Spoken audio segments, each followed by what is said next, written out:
Bismillahirrahmanirrahim. Assalamualaikum warahmatullahi wabarakatuh. Baik, pada mata kuliah soft computing ini, pada pertemuan dua kali ini, saya akan membahas yaitu topiknya yaitu tentang soft computing. Di mana materi yang kita bahas hari ini yang pertama yaitu pengertian soft computing, yang kedua adalah karakteristik soft computing, kemudian apa bedanya antara soft computing dengan hard computing, kemudian aplikasi dari soft computing, dan yang terakhir adalah komponen algoritma dasar dari soft computing. Jadi ada 5 subtopik yang kita bahas hari ini, di mana topik besarnya yaitu tentang soft computing. Baik, kita lanjut. Yang pertama yaitu pengertian dari soft computing, di mana soft computing ini berasal dari dua kata, yang pertama soft, yang kedua computing. Di mana kalau secara artinya yaitu komputasi lunak, di mana soft computing ini adalah suatu teknik komputasi yang dapat menyelesaikan masalah yang mengharuskan adanya fleksibilitas. Fleksibilitas ini artinya adalah masalahnya itu adalah rumit, artinya keadaannya bisa berubah-ubah.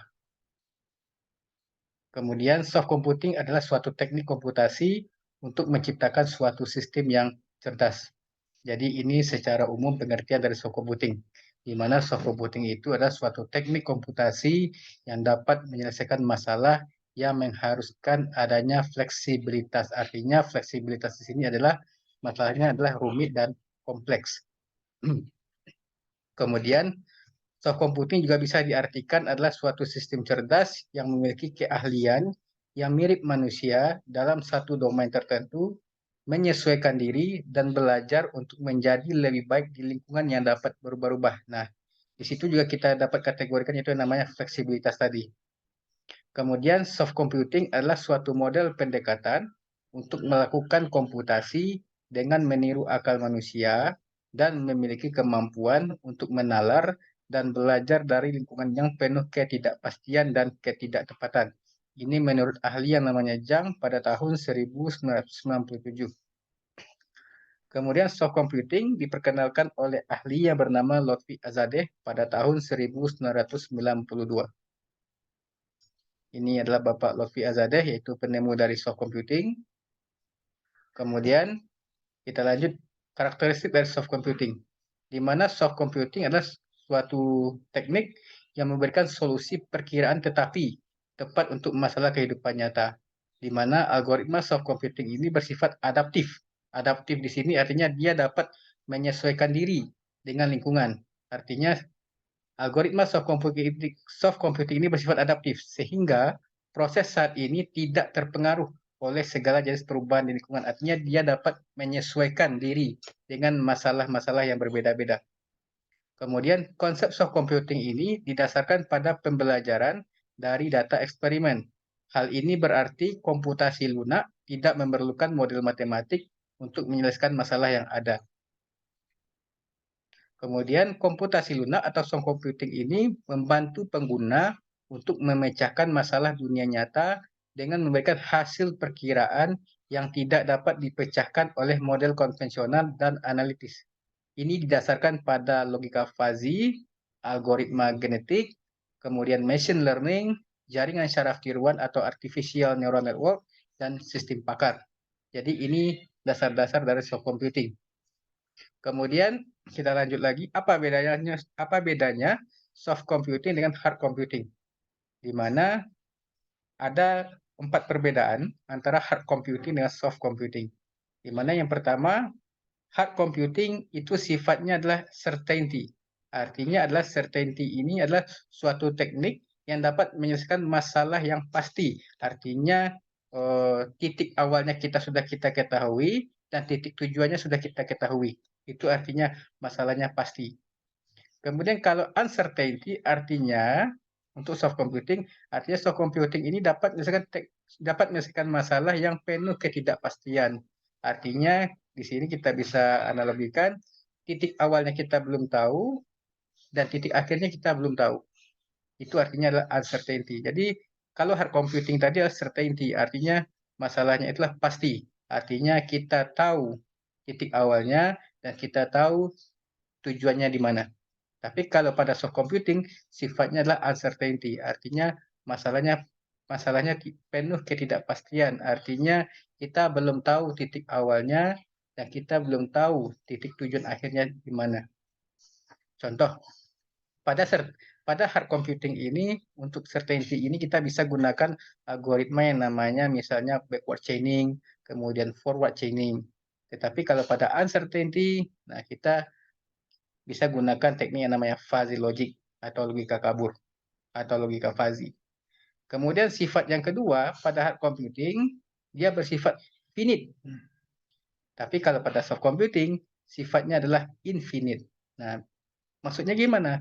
Kalau finite ini kita bisa analogikan masalah, misalnya kita kehilangan apa namanya? Kita kehilangan kunci. Nah, kalau pada hard computing ini contohnya yaitu misalnya kita kehilangan kunci di satu ruangan. Menurut saudara-saudari, kalau kita kehilangan kunci di satu ruangan, kita bisa tahu langsung nggak kita mau ngeceknya di mana? Tentu kita tahu, karena hanya berada di lokasi satu ruangan saja. Tapi kalau misalnya pada soft computing, dia infinite. Artinya misalnya seperti ini. Kita kehilangan kunci, tetapi kita kehilangan kuncinya di kampus. Di mana kampus itu banyak sekali ruangan, ada lapangan basket. Nah, kita bisa nggak kita bisa tahu nggak di mana kita tahu kunci itu berada? Pasti kita harus ngecek satu per satu dan itu belum pasti itu ketemu. Itu yang namanya infinite. Kemudian pada hard computing, datanya bersifat crisp, artinya datanya bersifat pasti atau jelas. Tetapi kalau pada soft computing, datanya bersifat fuzzy. Fuzzy di sini artinya adalah kabur, kemudian samar-samar. Misalnya kalau pada fuzzy, misalnya kapan kita bilang suatu perkumpulan itu ini ramai, ini sepi. Nah, itu kan kita belum tahu berapa jumlah orangnya, belum tahu pasti berapa jumlah orangnya. Misalnya di lokal ini misalnya, di lokal yang misalnya yang luasnya hanya 3 kali 3. Menurut saudara-saudari, kalau hanya kalau ada misalnya ada 20 orang di ruangan ini, menurut saudara-saudari ramai atau tidak? Kalau lokalnya kecil, bisa jadi ramai. Tapi kalau lokalnya besar, bisa jadi itu sepi. Artinya karena pengaruh dari luas ruangan tadi, nah kita belum bisa kategorikan, oh dengan jumlah segini, dengan jumlah 20 orang tadi, ini dikategorikan ramai atau sepi.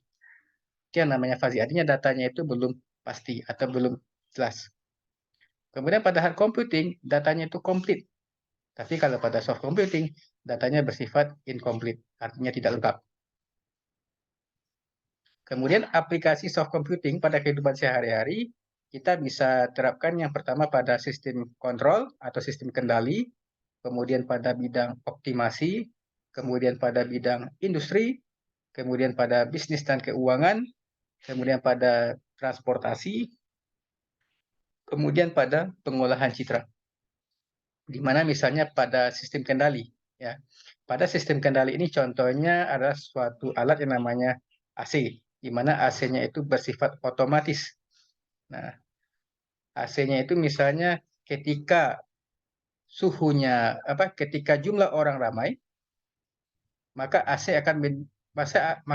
akan mengatur suhunya ke derajat yang lebih kecil sehingga ruangan itu bisa dingin.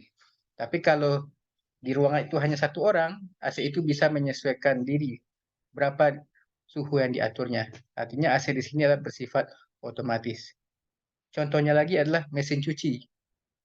Nah, misalnya pada mesin cuci, contoh kasusnya itu misalnya pada pencucian kain. Nah, di mana kalau jumlah kainnya sedikit, berapa lama sih durasi pencuciannya? Kalau jumlah kainnya banyak, berapa lama sih durasi pencuciannya? Tentu itu berbeda. Nah, artinya dengan aplikasi soft computing ini, mesin cuci itu bisa kita kendalikan secara otomatis. Apakah itu dari segi timernya, apakah itu dari segi banyak sabunnya. Nah, kemudian pada bidang optimasi, di mana untuk optimasi implementasi dari soft computing ini kita bisa selesaikan untuk masalah penjadwalan, apakah itu penjadwalan proyek, apakah itu penjadwalan perkuliahan, dan lain-lain. Kemudian kita bisa mengoptimasi pemakaian bahan bakar. Kemudian kita bisa optimasi untuk pengereman pada otomotif, apakah itu pada motor ataupun pada mobil. Kemudian kita bisa optimasi pada penggunaan tenaga listrik. Kemudian pada bidang industri, kita bisa implementasikan soft computing ini pada aplikasi proses industri, pada diagnosis kesalahan, pada analisis data, pada kontrol kualitas, pada perencanaan dan penjadwalan. Kemudian pada bidang bisnis dan keuangan, kita bisa dengan adanya soft computing ini, dengan kita pakai soft computing ini, kita bisa menganalisis data, artinya data-data yang telah ada, misalnya beberapa tahun yang lalu, kita bisa analisa dan kita bisa jadikan itu sebagai solusi supaya bisnis dan keuangan kita itu lancar. Kemudian dengan adanya soft computing ini kita bisa juga yang namanya segmentasi pelanggan. Artinya kita bisa mengklasterisasi atau mengkategorikan pelanggan untuk bisnis kita. Dan bisa juga untuk mendeteksi kecurangan. Kemudian pada bidang transportasi, kita bisa terapkan pada kasus yang namanya TSP atau Traveling Salesman Problem, di mana untuk kasus Traveling Salesman Problem ini misalnya pada kasus pengantaran barang oleh kurir, di mana contoh kasusnya adalah misalnya si kurir itu akan mengantarkan barang dari kota A ke kota B, di mana untuk supaya kurir sampai dari kota A ke kota B, dia harus melalui 20 daerah. Dan itu tidak boleh melewati daerah yang telah dilaluinya. Misal, dia dari kota A, kemudian pergi ke kota C, kemudian pergi ke kota D, dan dia tidak boleh kembali ke kota C untuk supaya sampai ke kota B. Jadi dia hanya bisa melalui kota itu hanya satu kali saja dan tidak boleh melewati kota itu dua kali. Kemudian implementasi dari soft computing ini kita bisa terapkan pada pengaturan lampu lalu lintas. Jadi misalnya kalau misalnya jumlah kendaraan sepi, nah, lampu merahnya gimana, lampu hijaunya gimana detiknya, berapa detiknya, kita bisa atur, kita bisa optimasi secara otomatis. Kemudian pada bidang pengolahan citra, kita bisa terapkan pada perbaikan kualitas citra, kita bisa kompresi citra, manipulasi citra untuk deteksi tepi, pengenalan wajah atau face detection, kemudian pengenalan suara manusia, kemudian pengenalan pembicara. Artinya dengan kita gunakan soft computing ini, kita bisa terapkanlah algoritma ini misalnya pada pengenalan suara manusia. Artinya kita kasih data misalnya suara si A. Nah, dengan adanya soft computing ini, maka kita tahu, oh ini suara si A. Kemudian yang terakhir, komponen algoritma dasar soft computing ini, dia ada 3. Yang pertama yaitu fuzzy logic atau logika fuzzy. Yang kedua adalah evolutionary algorithm. Yang ketiga adalah artificial neural network atau jaringan syaraf tiruan. Jadi komponen algoritma dasar dari soft computing ini ada 3. Yang pertama adalah logika fuzzy. Yang kedua adalah algoritma evolutionary. Yang ketiga adalah jaringan syaraf tiruan atau artificial neural network. Nah, di sini kita bisa implementasikan misalnya pada fuzzy logic. Kita bisa terapkan misalnya untuk decision support atau untuk sistem pendukung keputusan. Misalnya pada kasus rekrutmen karyawan. Jadi kita misalnya ingin merekrutmen karyawan, nah kita bisa implementasikan siapa karyawan yang tepat yang kita rekrut. Nah, dari misalnya ada 10 orang yang melamar pada perusahaan kita. Jadi kita bisa tentukan siapa sih calon karyawan yang pantas untuk bekerja di kantor kita tersebut. Kemudian kita bisa terapkan pada sistem kendali, yaitu pada sistem kendali mesin cuci. Kemudian kita bisa terapkan fuzzy logic ini untuk prediction, artinya memprediksi produksi suatu barang. Kemudian kalau kita gunakan algoritma evolutionary atau evolutionary algorithm, kita bisa terapkan yaitu untuk searching atau pencarian jalur yang sangat luas. Kemudian untuk optimasi, misalnya kita terapkan pada kasus optimasi struktur jembatan yang ideal. Kemudian untuk prediksi, jadi untuk prediksi juga bisa, misalnya untuk perkiraan atau estimasi produksi atau harga suatu barang. Kemudian kita gunakan neural network, yaitu jaringan syaraf tiruan. Kita bisa gunakan untuk klasifikasi, kita bisa gunakan untuk prediksi, dan kita bisa gunakan untuk clustering atau klasterisasi. Misalnya untuk klasifikasi. Nah, kita bisa kelompokkan, oh ini yang manakah yang email yang spam atau yang harus masuk ke inbox. Kemudian yang mana sih yang anak yang rajin atau anak yang malas.